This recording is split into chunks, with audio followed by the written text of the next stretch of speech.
بسم اللہ الرحمن الرحیم، السلام علیکم، خوش آمدید ہمارا رمضان ٹرانسمیشن میں، اور اسی دعا اور امید کے ساتھ کہ آخری عشرہ مبارک جو ہے رمضان المبارک کا، یہ بھی آپ کا خیر و عافیت کے ساتھ گزر رہا ہوگا۔ میں آپ کو بتانا چاہوں گی کہ آج کے پروگرام میں ہم جس چیز کے اوپر بات کریں گے، ہمارا ایک ایسا معاشرتی المیہ ہے کہ ہم اپنے ارد گرد نظر ڈالیں تو ہم میں سے ہر ایک شخص، بلکہ خود ہم اس کا بہت ساری جگہوں پہ شکار نظر آتے ہیں۔ وہ کون ہے جو یہ کہہ سکے کہ اسے زندگی میں کبھی کسی دوسرے شخص کو عطا کردہ نعمتوں کو دیکھ کر ایسا نہیں لگا کہ یہ اس کو نہیں ملنی چاہیے تھی بلکہ اس کے اس نصیب میں آنا چاہیے تھی، ایسا نہیں لگا کہ کاش کسی طرح سے یہ نعمتیں جو اس کو حاصل ہیں، جو اچھا مکان ہے، اولاد دی ہے اللہ نے، صحت دی ہے، حسن دیا ہے، یہ تمام علم دیا ہے، یا پھر اسے عزت جاہ و منصب دیا ہے، دولت دیا ہے، کوئی اور ایسی قابل قدر چیز جو ہے اللہ تعالیٰ نے عطا کی ہے تو یہ چیز اس سے چھن جائے، اسی جذبے کو حسد کہتے ہیں۔ اور اگر ہم قرآن پاک کا مطالعہ کریں تو ہمیں معلوم ہوتا ہے کہ اس کائنات کا جو سب سے بڑا گناہ ہے، جہاں سے خیر اور شر کی دو قوتیں جو ہیں ایک دوسرے کے آمنے سامنے اور مقابل ہوئیں، وہ دراصل واقعہ بھی حسد کی بنیاد پر ہے۔ جب اللہ تعالیٰ نے تمام ملائکہ کو یہ حکم دیا کہ جب میں اس آدم خاکی میں اپنی روح پھونک دوں تو سب سجدے میں گر جانا، تو سب ملائکہ جو ہیں وہ سجدے میں گر گئے سوائے ابلیس کے، جس کے اندر تکبر تھا، اور اس تکبر کی بنا پر اس نے حسد کیا آدم سے، اور اس حسد کی بنا پر اس نے جو ہے وہ اللہ تعالیٰ کے ساتھ یہ کہا کہ میں آیت مبارکہ سورہ بنی اسرائیل کی آپ کے سامنے رکھ رہی ہوں۔ شیطان نے کہنے لگا مجھے بتا تو صحیح کہ یہ وہ شخص ہے جسے تو نے مجھ پر فضیلت دی، آخر اس کی وجہ کیا ہے؟ اگر تو مجھے قیامت کے دن تک مہلت دے تو میں اس کی اولاد کو سوائے چند افراد کے اپنے قبضے میں لے کر جڑ سے اکھاڑ دوں۔ یہ حسد، اور پھر اس کے بعد اس حسد کا یہ سلسلہ جو کہ قیامت کے دن تک قائم رہے گا کہ وہ بنی آدم کے ساتھ اپنی فضیلت جو ہے اسے ثابت کرنے کے لیے، اللہ تعالیٰ کے سامنے ہمیں شرمسار کرنے کے لیے مسلسل بہکانے اور مسلسل ایسی غلط راستوں پہ چلانے کی کوشش اور ترغیب دیتا رہے گا۔ اسی قرآن پاک کی اگر ہم ایک دوسرا بڑا واقعہ جو ہے جسے ہم کہہ سکتے ہیں بنی آدم میں جو پہلا جرم ہوا، وہ قتل ہے جو کہ ایک بھائی نے ایک بھائی کا کیا، اور وہ بھی حسد کی بنیاد پہ ہوا۔ یہ بھی حابیل اور قابیل، قابیل عمر میں بڑا اور کھیتی باڑی کرتا تھا، حابیل جو ہے یہ ایک نیک متقی اور ایک پارسا آدمی تھا، چھوٹا بھائی تھا، غلہ بانی کرتا تھا۔ بنی اسرائیل کی جو روایات ہیں اس کے مطابق تنازع ایک لڑکی پہ تھا جس کی کہ شادی ہونا طے تھی حابیل کے ساتھ، لیکن قابیل اس کی خوبصورتی کی وجہ سے یہ چاہتا تھا کہ اس سے شادی ہو۔ بہرحال قرآن پاک نے اس طرح کی کسی تنازع کا ذکر نہیں کیا۔ قرآن پاک ہمیں جہاں پہ بتاتا ہے وہ یہ ہے کہ دونوں بھائیوں نے اللہ کے حضور اپنے تنازع کے حل کے لیے قربانی پیش کی۔ قربانی جو ہے اس میں قابیل لے کر آیا اپنے پاس اپنے ریوڑ سے بہترین جو اللہ تعالیٰ نے اس کو عطا کی تھی بھیڑ، اور اس کو پورے خلوص کے ساتھ اس نے پیش کیا، جبکہ حابیل جو ہے حابیل جو ہے وہ بھیڑ لے کر آیا، اور قابیل جو ہے وہ غلہ لے کر آیا، وہ غلہ جو کہ ناقص تھا، اور اس نے کہا کہ اگر آگ اتری اور اسے کھا گئی تو مجھے کیا ضرورت ہے کہ میں اپنا بہترین اناج جو ہے وہ پیش کروں۔ اور پھر اللہ تعالیٰ نے اس کی نیت کی وجہ سے اس کی قربانی کو قبول نہیں کیا، اور قابیل کی قربانی جب قبول ہو گئی تو اس نے اس حسد میں کہ اسے ہر جگہ مجھ پہ فضیلت اور برتری حاصل اپنے بھائی کو قتل کر دیا، اور اس طرح سے بنی نوع انسان کا پہلا جو قتل ہے وہ ہوا، اور اس کے بعد وہ اس پہ افسوس اور پچھتاوے میں مبتلا ہوا۔ لیکن آج تک جتنے قتل ہوتے ہیں اس کا ایک حصہ جو ہے وہ اس کی سزا حابیل کو بھی ملتی ہے۔ اور اسی طرح سے سورہ یوسف جہاں پہ بھائیوں کے درمیان حسد جو ہے اس کی بھی پوری تفصیل ہمیں ملتی ہے۔ آج ہم جانیں گے کہ یہ کس طرح سے ہمیں متاثر کرتا ہے۔ پروگرام میں میرے ساتھ آج شریک گفتگو ہیں ڈاکٹر حافظ حبیب الرحمان، شکریہ اور خوش آمدید۔ ہمارے ساتھ قرات کے لیے موجود ہیں قاری عطاء الرحمان عابد صاحب، بہت شکریہ تشریف آوری کا، اور نعت شریف کے لیے موجود ہے محمود الحسن صاحب، شکریہ اور خوش آمدید۔ میں چاہوں گی کہ تلاوت کلام پاک سے ہم اپنے آج کی ٹرانسمیشن کا آغاز کریں۔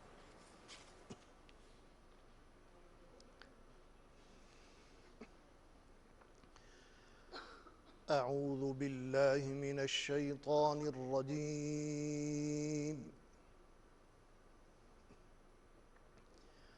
بسم اللہ الرحمن الرحیم۔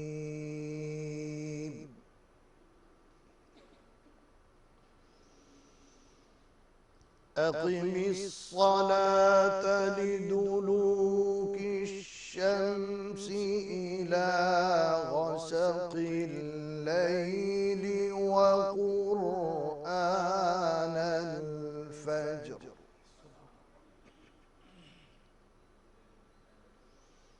إن قرآن الفجر كان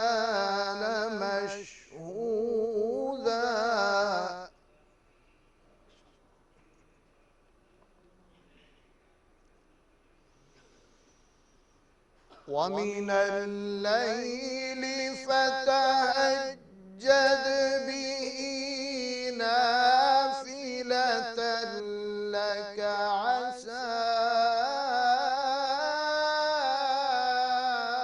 أن يبعثك ربك مقاما محمودا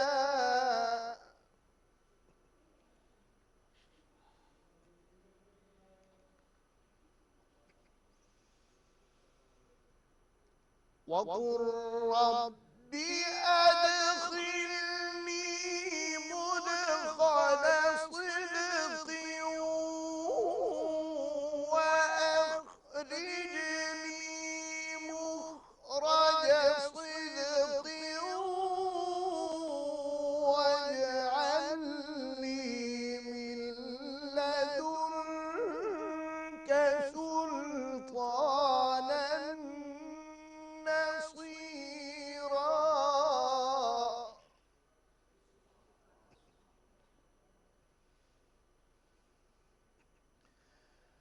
وقل جاء الحق وزهق الباطل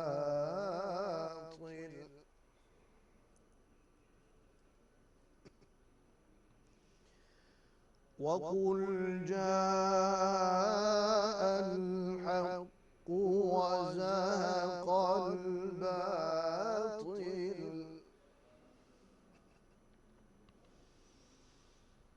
إن الباطل كان زهوقا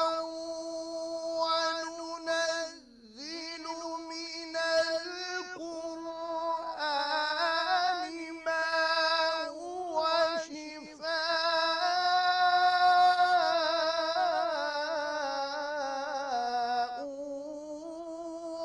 ورحمة للمؤمنين ولا يزيد الظالمين إلا خسارا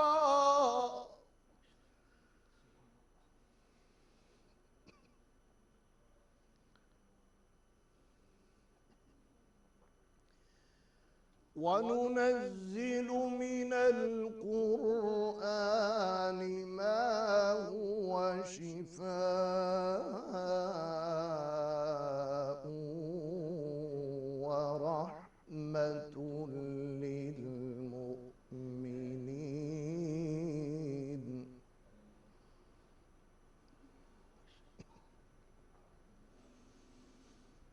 ولا يزيد الظالمين إلا خسارا وإذا أنعمنا على الإنسان أعرض ونأى بجانبه وإذا مسه الشر كان يئوسا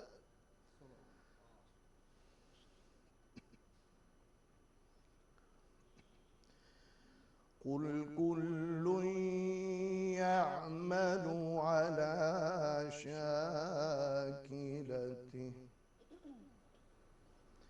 فربكم أعلم بمن هو أهدى سبيلا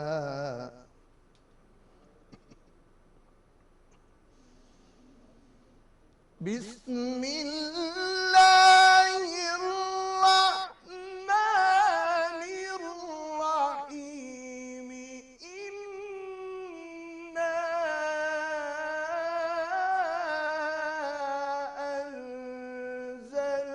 أنزلناه في ليلة القدر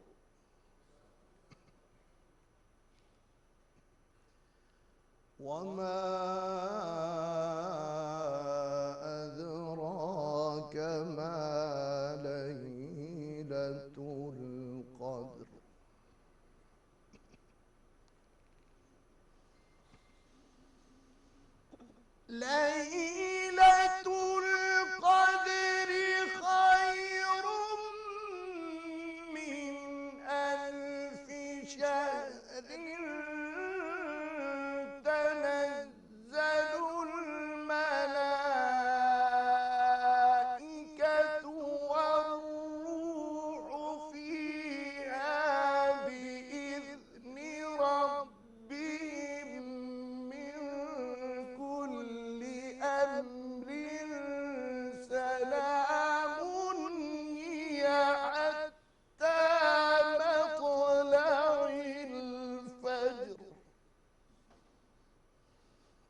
ليلة القدر خير من ألف شهر تنزل الملائكة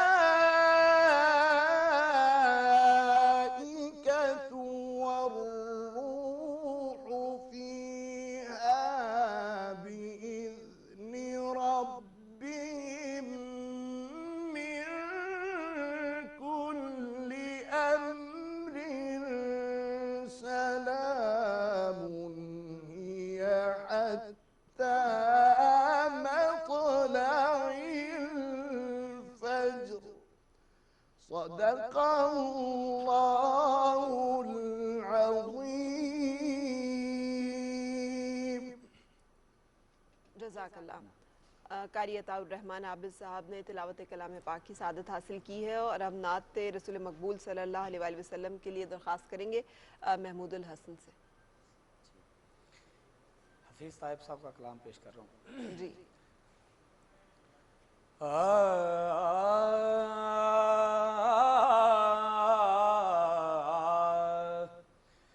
شوق و نیاز و عجز کے سانچے میں ڈھل کے آ،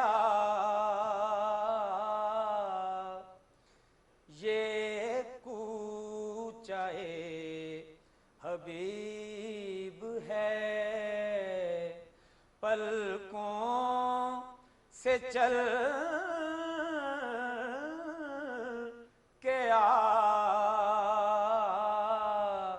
یہ کوچہ حبیب ہے، پلکوں سے چل کے آ،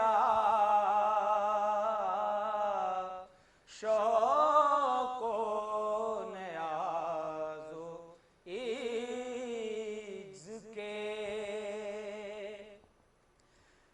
آتا ہے تو جو شہر رسالت مآب میں،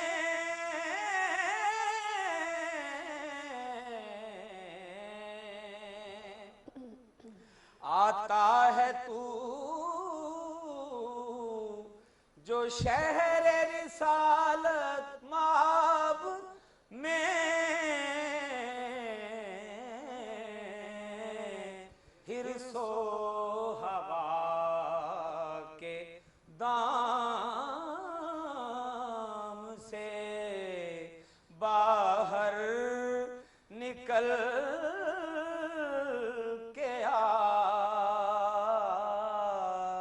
شوق و نیاز و عجز کے امت کے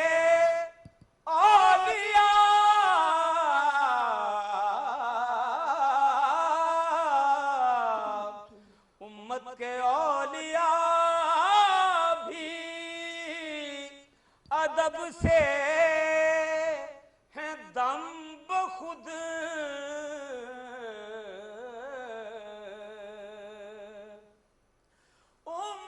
امت کے اولیاء بھی ادب سے ہیں دم بخود، یہ بارگاہ سروردی ہے، سنبھل کے آ، یہ بارگاہ سروردی ہے، سنبھل کے آ، شوق و نیاز و عجز کے ماہ عرب کے آگے تیری بات